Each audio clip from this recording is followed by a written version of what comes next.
mapanganib. Ang pag-ibig sa Diyos ay malalamig.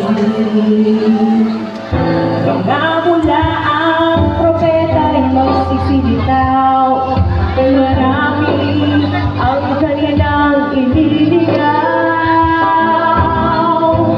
Nangaral nila ay maling mga aral at hindi sa katotohanan. Kaya ang nais ng Diyos ay ating malaman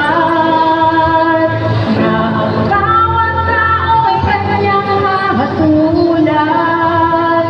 Kung bakit may mga ngaral sa mga paligid at sasakyan upang ihaya sa madla ang katotohanan.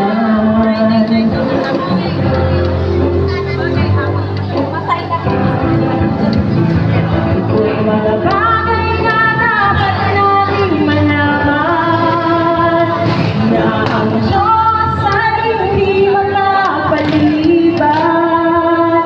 Kung bakit sa ating panahon ang salita'y pinag-aaral upang iyong makamtan ang kaligtasan.